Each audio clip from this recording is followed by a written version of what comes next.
the SHINANSHA, or the south-pointing carriage. The compass, with its needle always pointing to the north, is quite a common thing, and no one thinks that it is remarkable now, though when it was first invented it must have been a wonder. Now long ago in China, there was a still more wonderful invention called the SHINANSHA. This was a kind of chariot with the figure of a man on it, always pointing to the south. No matter how the chariot was placed, the figure always wheeled about and pointed to the south. This curious instrument was invented by Kotei, one of the 3 Chinese emperors of the mythological age. Kotei was the son of the Emperor Yuhi. Before he was born, his mother had a vision which foretold that her son would be a great man.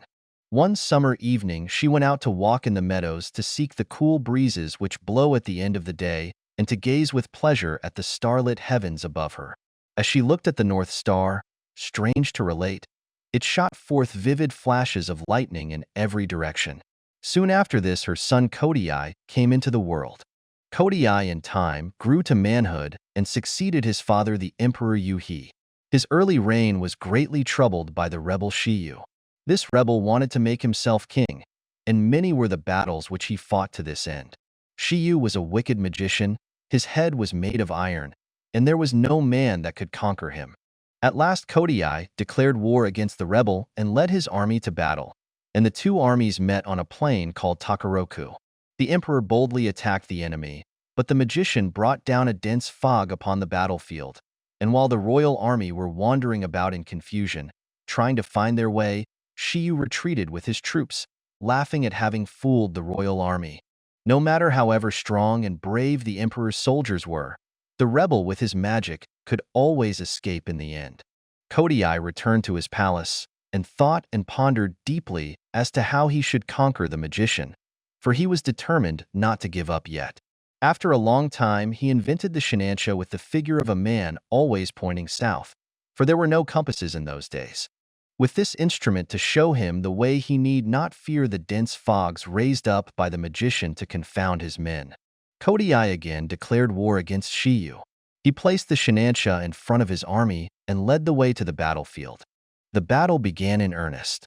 The rebel was being driven backward by the royal troops when he again resorted to magic, and upon his saying some strange words in a loud voice, immediately a dense fog came down upon the battlefield.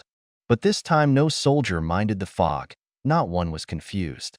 Kotei, by pointing to the SHINANSHA, could find his way and directed the army without a single mistake. He closely pursued the rebel army and drove them backward till they came to a big river. This river Kotei and his men found was swollen by the floods and impossible to cross. Shiyu, by using his magic art, quickly passed over with his army and shut himself up in a fortress on the opposite bank. When Kotei found his march checked, he was wild with disappointment, for he had very nearly overtaken the rebel when the river stopped him.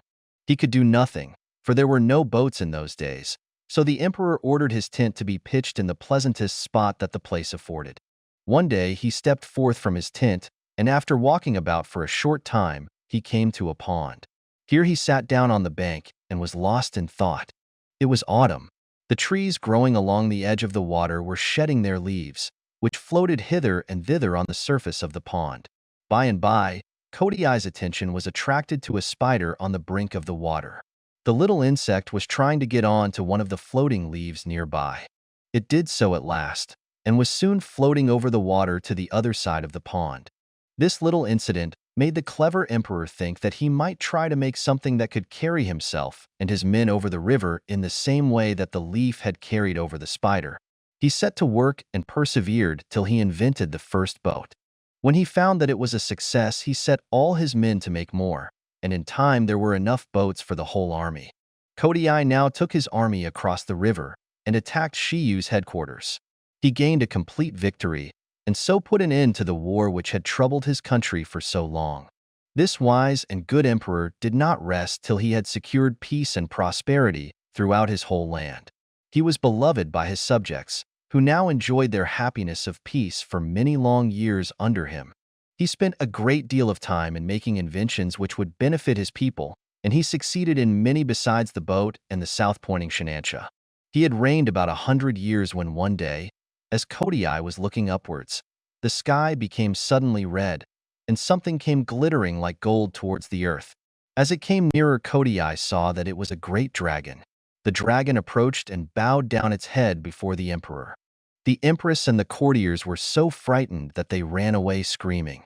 But the emperor only smiled and called to them to stop and said, "Do not be afraid. This is a messenger from heaven. My time here is finished." He then mounted the dragon, which began to ascend towards the sky. When the empress and the courtiers saw this, they all cried out together, "Wait a moment. We wish to come too." And they all ran and caught hold of the dragon's beard and tried to mount him. But it was impossible for so many people to ride on the dragon. Several of them hung on to the creature's beard, so that when it tried to mount, the hair was pulled out and they fell to the ground. Meanwhile, the empress and a few of the courtiers were safely seated on the dragon's back. The dragon flew up so high in the heavens that in a short time the inmates of the palace, who had been left behind disappointed, could see them no more. After some time, a bow and an arrow dropped to the earth in the courtyard of the palace. They were recognized as having belonged to the Emperor Kotei. The courtiers took them up carefully and preserved them as sacred relics in the palace.